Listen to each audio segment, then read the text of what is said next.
morning. Happy Halloween. Whoever you are, we welcome you. Wherever you come from, we welcome you. And whomever you love, we welcome you here at First Unitarian Church of Toledo. We just have a couple of welcome and announcements. On this trick-or-treat day, please give your church a treat by filling out and sending your pledge form to the church office. If you haven't received one, please contact the office and we'll send you one. A treat for all of us, we hope, is that we are planning to resume indoor services. This is in the sanctuary beginning November 21st. Mark your calendar for that Sunday at 11 a.m. For those not yet ready, we'll also continue to live stream on this Toledo Unitarians channel. With the COVID-19 numbers coming down again and vaccinations about to be available to ages 5 and up, we think it's responsible to go back to in-public church here, still depending on social distance and some restrictions. I hope with your help and cooperation, it will go well. A note, we have our Poinsettia Sale going on right now. It will end 1 week from tomorrow. That's the final day to get your order in. So please contact our church office if you would like to order your poinsettia. And please remember, if you are eligible to vote and haven't yet cast your ballot, vote at your polling place on Tuesday. Our board has endorsed Issue 12, the TARTA question. With that, begin our service with these opening words, United by Story and Bound by Love, by Andrea Hawkins Camper. Gather we now into this space, this time when the wheel turns and the veil shatters. Gather we now to remember, to grieve, to prophesy, to complete our harvest before the long dark comes. Gather we now to tell the old stories and sing the old songs, to be, as we have always been, the voice of our people eternal. Gather we now to celebrate that which was, that which is, and that which will be.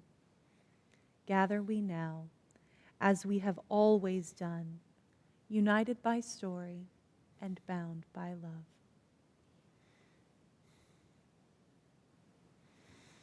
As we light our chalice, I bring you these words from Christian Schmidt. No matter who or what you are welcome here. Let's be clear.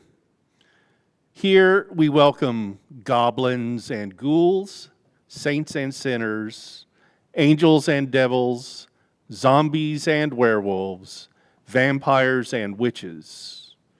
We welcome princesses and princes, paupers and farmhands, aliens and astronauts, robots and cyborgs, firefighters and police officers, nurses and doctors, cowboys, cowgirls, cowfolk of all varieties. We welcome Superman, Wonder Woman, Black Panther, Batman, Spider-Man, Black Widow, and Thor. Indeed, we welcome both superheroes and superstars. In short, we welcome people, monsters, and all other manner of creatures. Here we welcome you and all of who and what you are. Welcome. Our chalice is lit. Let us begin. And before we get to the covenant, I just want to say howdy. This is a little nod to Halloween. I will not keep the hat on. It distracts with shadow more than anything. So I'll set it behind me. Happy Halloween, y'all. Let's recite our covenant. Love is the doctrine of this church. The search for truth is its sacrament, and service is its prayer. This is our great covenant, to dwell together in peace, to seek the truth in love, and to help one another. And we have our Life of Wonder quotation for the week. Just something for you to think about. He who laughs at himself never runs out of things to laugh at. Those were the words of Epictetus. And now it's time for our opening hymn. This is number 318, We Would Be One, with the wonderful tune Finlandia.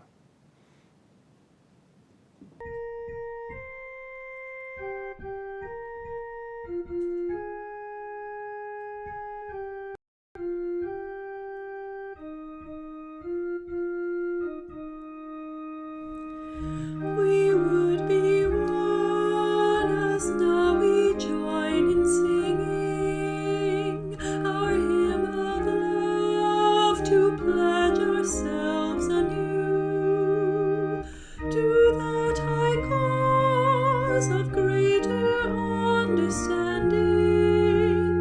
of who we are and what in us is true. We would be one in living for each other to show to all a new community.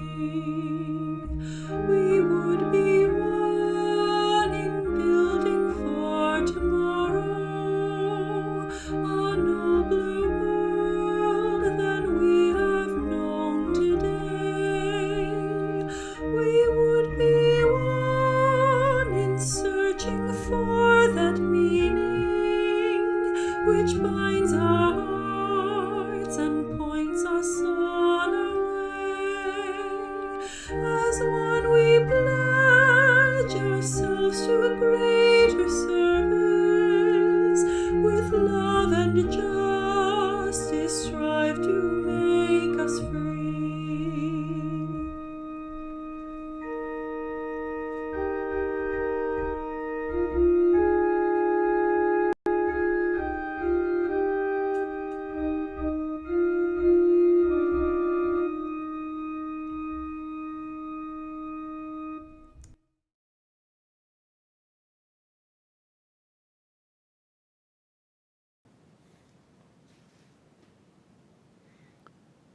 For our story today, for people of all ages, we have a story about a bat. Bats are one of the animals associated with Halloween. And this is The Little Bat Who Wouldn't Go to Bed by Clara Dillingham Pearson. "Come," said Mama Bat, flying toward her home in the cave. "It is time that you children went to bed. The eastern sky is growing bright, and I can see the fleecy clouds blush rosy red as the sun looks at them." The little bats flitted along after her, and Papa Bat came behind them. They had been flying through the starlit forest all night, chasing the many small insects that come out after the sun has gone down, and passing in and out of the tangled branches without ever touching one. Indeed, Mama Bat would have been ashamed if children of hers flew against anything in the dark.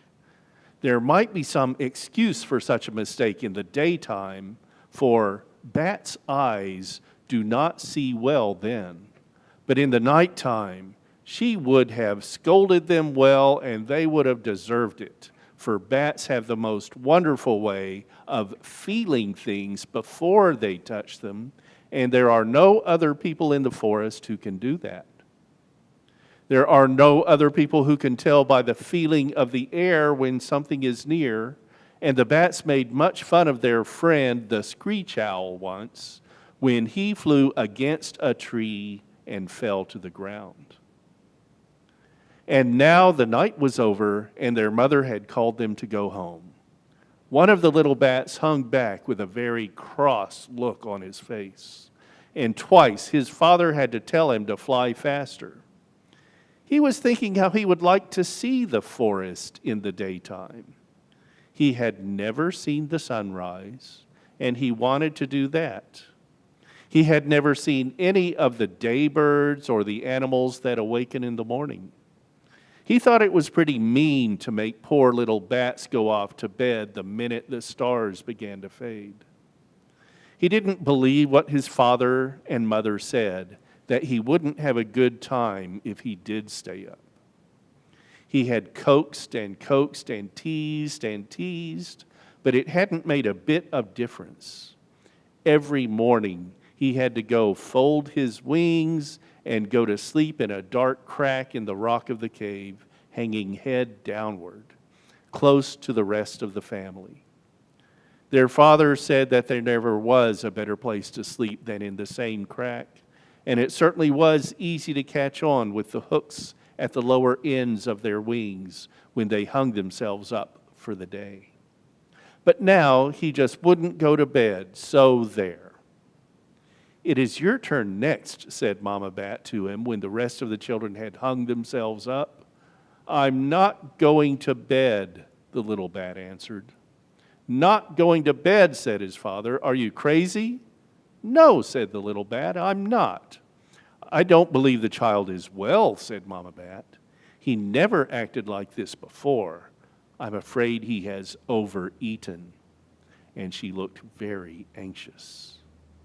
"I am well, and I haven't eaten too much," said the little bat. "I think you might let a fellow have some fun once in a while. I've never seen the sun in my life, and there are whole lots of birds and animals in the forest that I've only heard about." Papa and Mama Bat looked at each other without speaking. "I won't go to bed," said the little bat. "Very well," said his father. "I shall not try to make you. Fly away at once and let us go to sleep." After he had gone, Mama Bat said, "I suppose you did right to let him go, but it seems too bad that children have to find out for themselves the trouble that comes from disobedience." The little bat flew away feeling very brave. He guessed he knew how to take care of himself, even in daylight. He felt sorry for his brothers who were in the cave, but he made up his mind that he would tell them all about it the next night. The eastern sky grew brighter and brighter. It hurt his eyes to look at it, and he blinked and turned away. Then the songbirds awakened and began to sing. It was very interesting, but he thought they sang too loudly. The forest at night is a quiet place, and he didn't see the sense of shouting so, even if the sun were coming up. The night birds never made such a fuss over the moon, and he guessed the moon was as good as the sun. Somebody went scampering over the grass, kicking up his heels as he ran.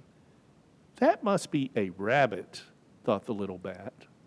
"The screech owl told me that rabbits run in that way. I wish I could see him more plainly. I don't know what is the matter with my eyes." Just then, a sunbeam came slanting through the forest and fell on his furry coat as he clung to a branch. "Ow!" he cried. "Ow, how warm it is. I don't like that. The moonbeams do not feel so. I must fly to a shady corner."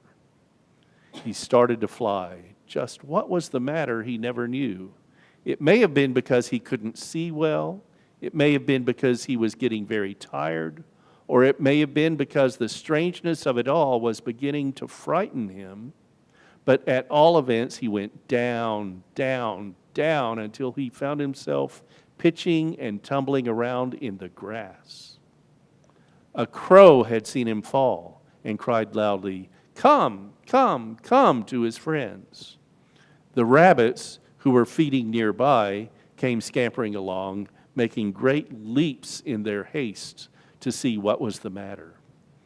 The goldfinches, the robins, the orioles, the woodpeckers, and many other birds came fluttering up. Even a blue jay sat on a branch above the bat and shrieked, "Jay, Jay, Jay," to add to the excitement. And last of all, the groundhog appeared, coming slowly and with dignity, as a person who can remember his grandfather should do. "What is the cause of all this commotion?" he asked. He might have said, "What is the matter?" and then they would have understood him at once, but he was too haughty for that. He thought he had to use big words once in a while to show that he could. If people didn't understand them, he was willing to explain what he meant. "We've found such a queer bird, sir," said the biggest little rabbit, without waiting to find out what a commotion was. "Just see him tumble around." "Bird? That is no bird," said a woodpecker. "Look at his ears and his nose. He hasn't even a bill." "Well, he flies," said the biggest little rabbit, "because I saw him, so he must be a bird." "Humph," said a chipmunk. "So does my cousin, the flying squirrel, in a way, yet he is no more bird than I am." "And this fellow hasn't a feather to his skin," cried an oriole. "I don't say that my son is right," said Papa Rabbit, "but this creature has wings." And he gave the bat a poke that made him flutter wildly for a minute. "Yes, but what kind of wings?" asked the goldfinch. "A pair of skinny things that grow onto his legs and have hooks on both ends." "He must be a very stupid fellow at all events," said the groundhog. "He doesn't talk or walk or eat or even fly well. He must come of a very common family. For my part, I am not interested in persons of that kind." And he walked away with his nose in the air.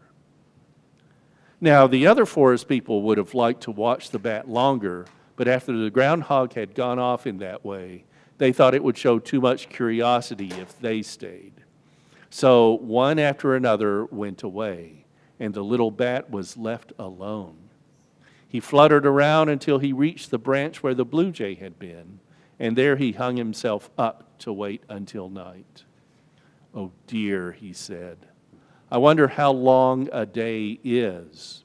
I am hot and blind and sleepy, and if any more of the forest people come and talk about me, I don't know what I shall do. They don't think me good looking because my wings grow to my legs. I only wish I could see what they look like. I believe they are just as homely." And then, because he was a very tired little bat and cross, as people always are when they have done wrong, he began to blame somebody else for all his trouble. "If my father and mother had cared very much about me," he said, "they would never have let me stay up all day. Guess if I were a big bat and had little bats of my own, I'd take better care of them." But that is always the way. And when, long afterward, he was a big bat with little bats of his own, he was a much wiser person. Our centering music today is number 387, and this is of a neo-pagan tradition. It is a simple chant that, as you listen, invites improvisation, invites singing along. We hope you will enjoy. The earth, air, fire, water.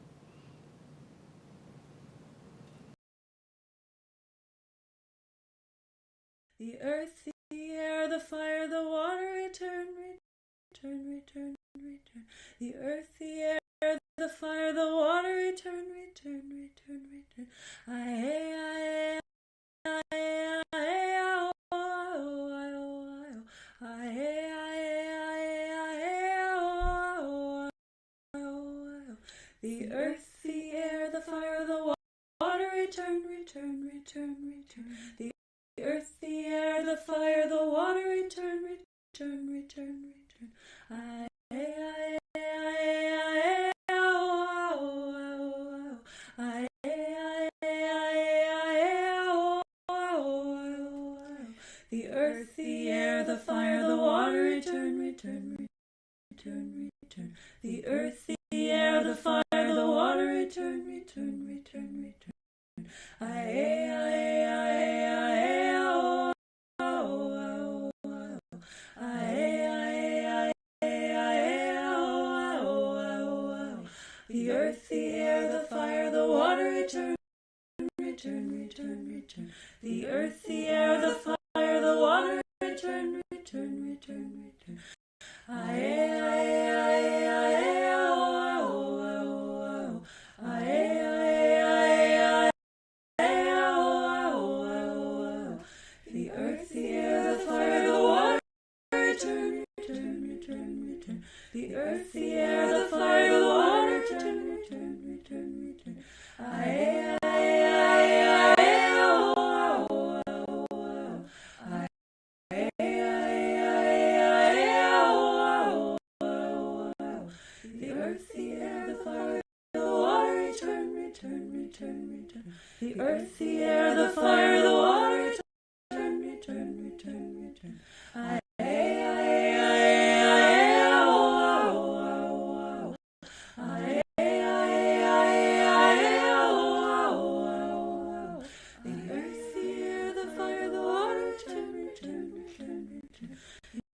The earth, the air, the fire, the water, return, return, return, return. Aye, aye, aye, aye, oh, oh, oh. Aye, aye, aye, oh, oh, oh.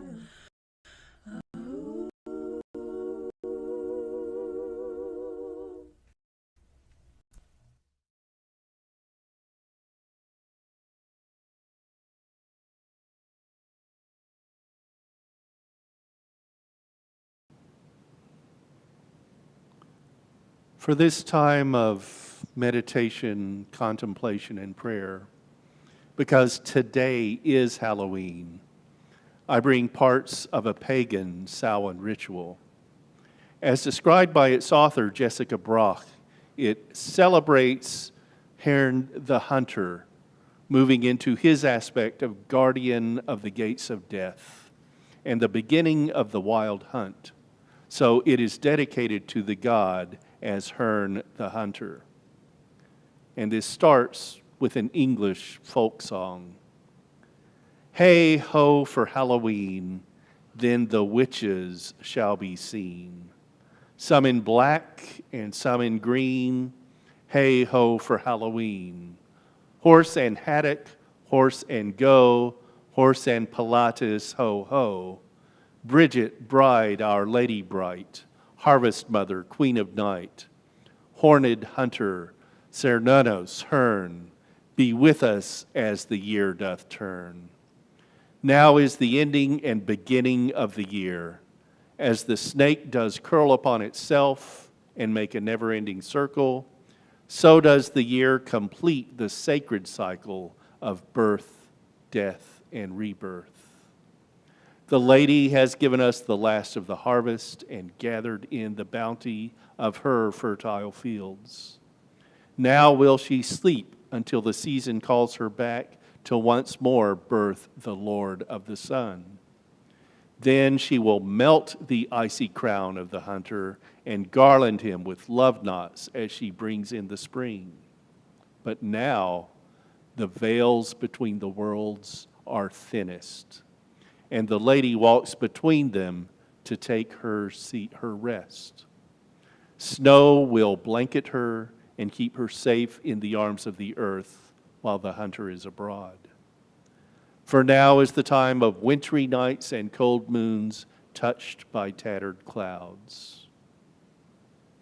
Now is my dark season come, when I take up the bow and hunting horn and lead the wild hunt across stormy skies.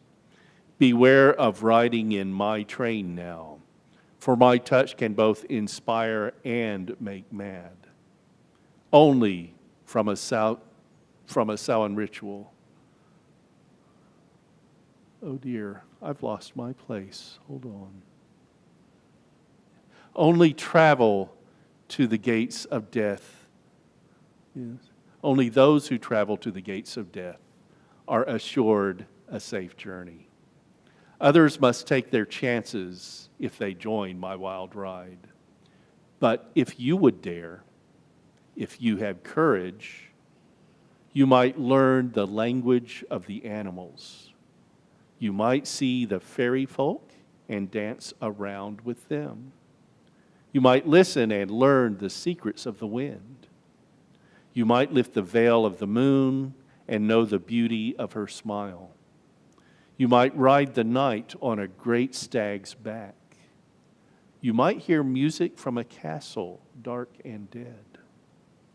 You might even be brought back safe and sound to your own bed, with only the dim memory of a horn's blast and a far-away hunting cry. So make your choice and ride the night with me. If magical, wondrous sights you would see, some I'll leave behind, others I will bless. Which I'll do for you is only your guess.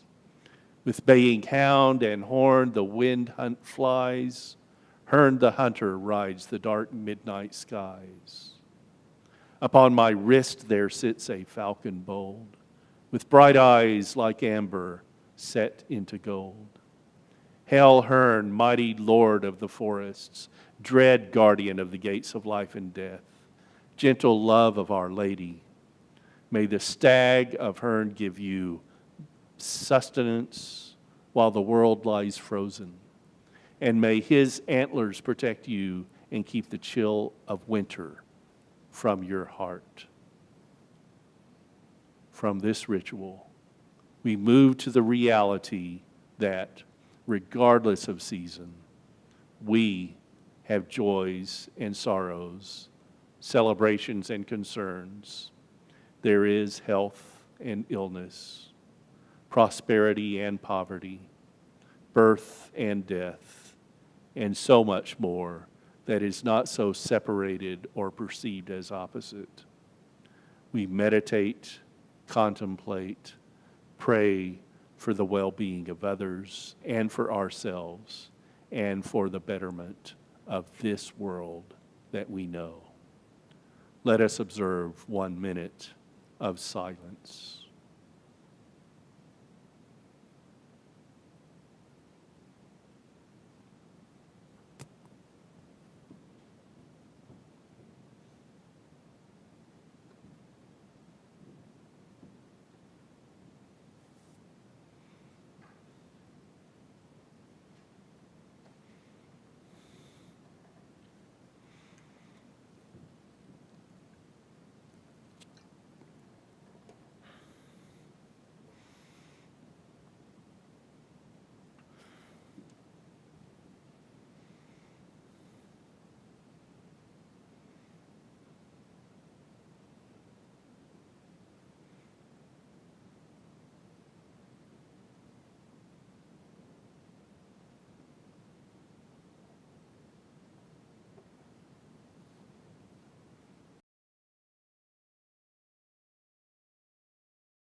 Spirit of life, come to me,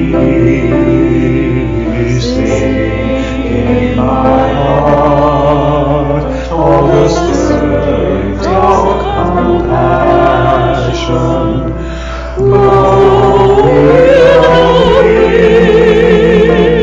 rise in the sea, moving the hand, giving life the shape of justice. Rose, holy rose, wings every Spirit of life, come to me, come to me.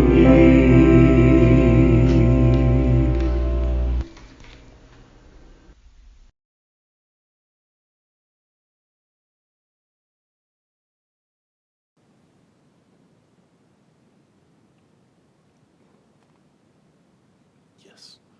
Our reading today is from The Gum Thief by Douglas Coupland. I think if human beings had genuine courage, They'd wear their costumes every day of the year, not just on Halloween. Wouldn't life be more interesting that way? And now that I think about it, why the heck don't they? Who made the rule that everybody has to dress like sheep 364 days of the year? Think of all the people you'd meet if they were in costume every day. People would be so much easier to talk to, like talking to dogs.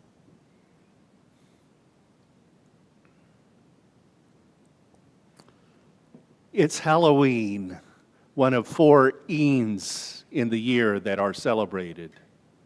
And for Halloween, this eve is more celebrated in the United States than the day following, All Saints' Day. In large part, it's because Halloween is secularized, and All Saints' Day remains a religious holiday, not even celebrated by all Christian denominations, though it could be in their calendars. Instead, it became a day for kids and candy, Halloween did. And I think as boomers have aged and perhaps have more reasons for a day of laughing at death with non-lethal scariness, we have kept this Eid and made it more of a time for grown-ups to break with tradition and make new ways to hold on some of our youth, maybe. And I've seen yard displays at people's homes that are greater than the Christmas decoration.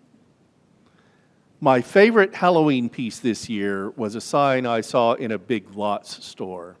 And I didn't buy it, or else it might be on display by our entry door or in one of our church windows next to our Wiccan witch in stained glass, rather than just being on the quotation on the cover of the order of service today.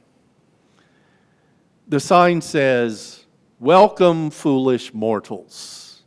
And I think for us Unitarian Universalists, that could be a year-round greeting, as we know we don't have all the answers.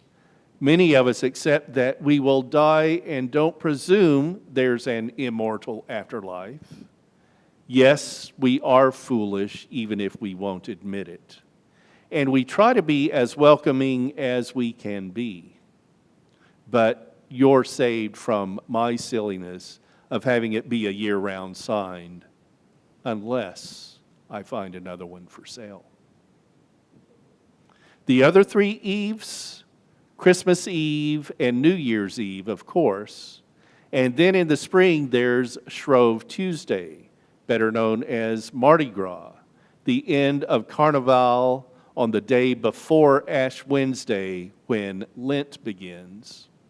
And kind of a tradition to get the bad stuff out of your system so you don't have that drive during the solemn and penitent period of Lent.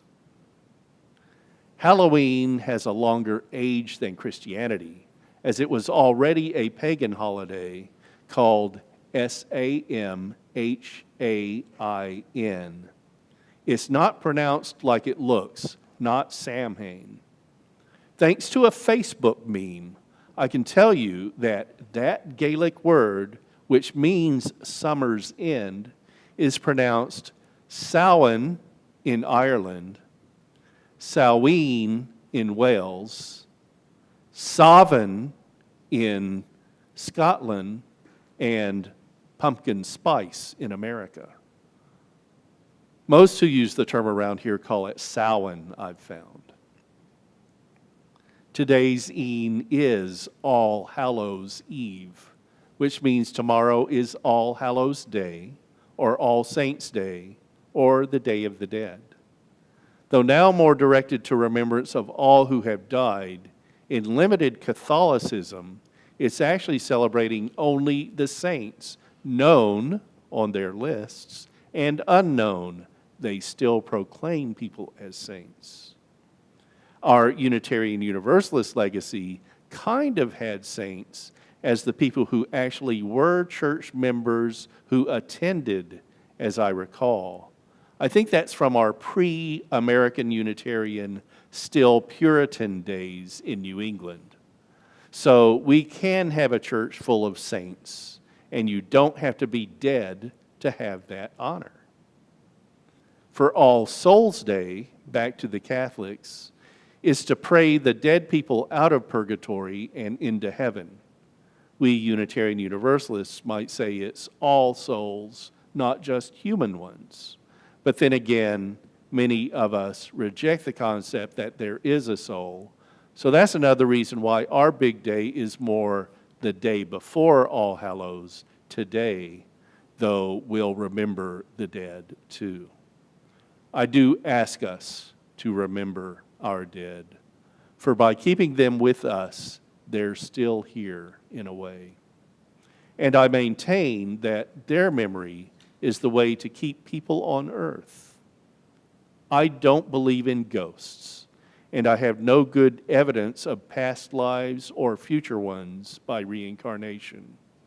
Good stories and even traditions, like the lamas of Tibetan Buddhism, but based, I believe, on circumstance. But on Halloween, I'll take in the traditions of ghost existence. I do the same for many concepts of religion too.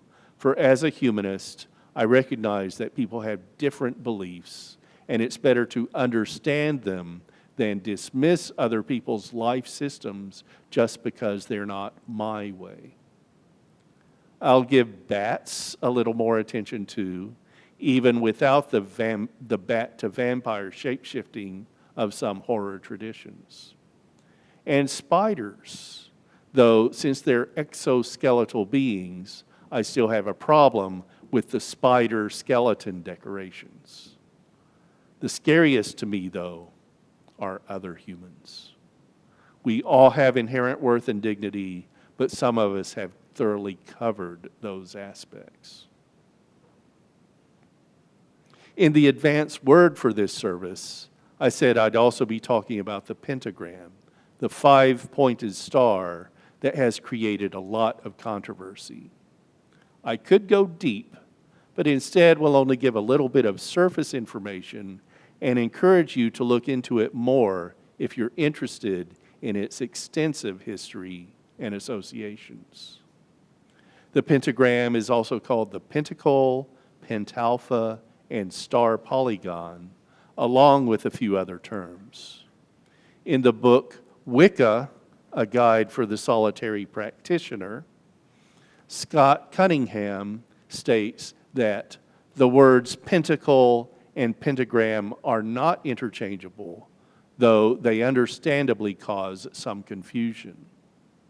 Starhawk, in her book The Spiral Dance, says that a pentagram is a drawn or written pentacle. Basically, the pentacle includes the object on which the pentagram is put. The star is often surrounded by one or more circles. You see that in the picture on the cover of the order of service. These days, the pentagram seems to be associated with Satan worship. And more on that in a minute. But it actually has more ties symbolizing spirituality than the anti of the Church of Satan. And I also have to bring up that the Church of Satan, popularized by that church's high priest, Anton Shandor LaVey, who published the Satanic Bible in 1969, is different from the Satanic Temple of today, which uses many of the symbols, language, and names of what is perceived as occult Satanism. But the Satanic Temple is an organization trying to use something counter to evangelical Christianity and assert the First Amendment to promote better freedom than the limitations on abortion and other issues. And that includes attempts to put statues of Baphomet, a deity with a human body and a goat's head, on public grounds, and to erect holiday displays where governments allow Christmas ones. The Satanic Temple does good work, in my view. Back to the pentagram. It has been used for a very long time. The website Wolfram Math World says that it's one of the oldest symbols on earth. It has even been used as a Christian symbol, representing the 5 wounds of Jesus at his execution: 2 hands, 2 feet, and his side. The 5 points of the star get assigned many representations: the elements earth, air, fire, water, and spirit. Remember my earlier talk at our ingathering on quintessence, the mystical 5th element. The human body with arms, legs, and head, and the 5 senses of sight, smell, touch, taste, and hearing. There's a website pronounced Midnight Blue, but the URL is mydnytblu.com. And it has an explanation for what it calls the misunderstood pentagram. It shows the pentagram, which translates to 5 lines, used around the world over time, from 3500 BCE Mesopotamia to China and Japan, to Hebrew representations of truth and the Pentateuch, or the first 5 books of the Bible, of the Hebrew Bible, to Pythagorean Greek, seeing mathematical purity and a symbol of perfection. Among other Wiccan interpretations, the pentagram represents feminine energy and is the star of life. The Church of Satan applied meaning to an inverted pentagram so that the 1 point is on the bottom rather than the top. The Church of Satan uses a version it calls the symbol of Baphomet. I have that here. It's this symbol.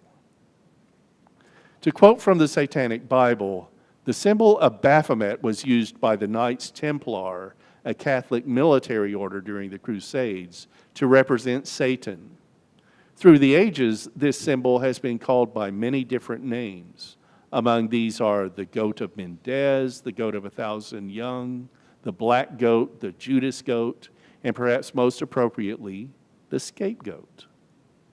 Baphomet represents the powers of darkness combined with the generative fertility of the goat. In its pure form, the pentagram is shown encompassing the figure of a man in the 5 points of the star. We have it like that here. You can see that. And it's reminiscent as well of this Michelangelo illustration that you see. There are 3 points up, 2 pointing down, symbolizing man's spiritual nature. In Satanism, the pentagram is also used, but since Satanism represents the carnal instincts of man, or the opposite of the spiritual nature, the pentagram is inverted to perfectly accommodate the head of the goat. Its horns, representing duality, thrust upwards in defiance, the other 3 points inverted, of the Trinity denied.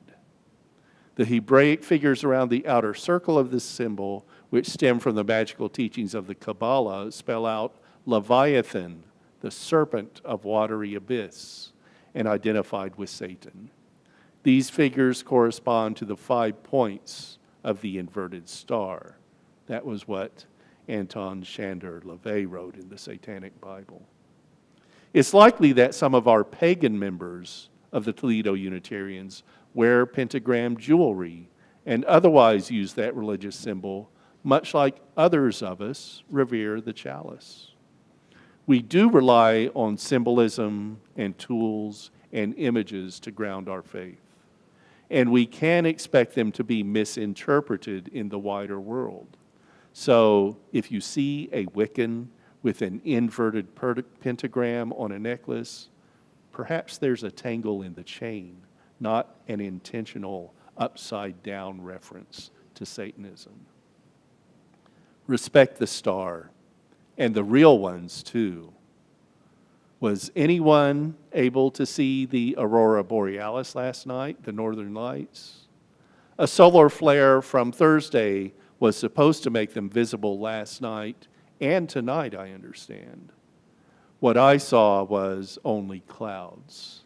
So venture outside after dark tonight and see not just trick-or-treaters, but if the clouds aren't in the way, look for some Halloween-tinged mystery in the skies along with the stars. The northern lights might be aglow for us. Happy Halloween. Have fun. Be safe. And let the scariness this e'en be only playful, not real. So be it. We now come to our time of offering. For those who have, thank you for returning your pledge form. If you would like to receive one, again, contact our church office and learn about ways to support your First Unitarian Church of Toledo. If you'd like, you can click the link in the YouTube description box to visit us at uutoledo.org. There are ways to give and ways to learn about what we do here. As always, your support is deeply, deeply appreciated. And coming soon, next Sunday, we'll have our Spiritual Adventures Forum at 9:45 a.m. on Zoom. And as we get back to in-person public services, Spiritual Adventures Forum will continue at 9:45, and my understanding is it will continue on Zoom as it's become a more versatile way to present our adult religious education Sunday. And next week's 11 a.m. service on our YouTube channel will be on change. And remember, next Sunday is when there is the time change, so we fall back and we'll have 1 extra hour before 11 a.m. comes along. We look forward to seeing you there on YouTube next week, in person on November 21st. But if you'd like to say hi today, make sure to join us on Zoom for our virtual coffee hour. That meeting code and password is in the YouTube description box. We'll also show it at the end of service.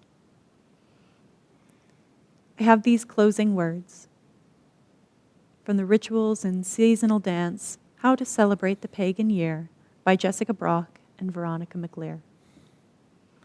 On this night, the first and the last, the wheel turns to darkness. The moon hides her face. The sun lies in the grave. Soon the earth will be wrapped in snow, in sleep.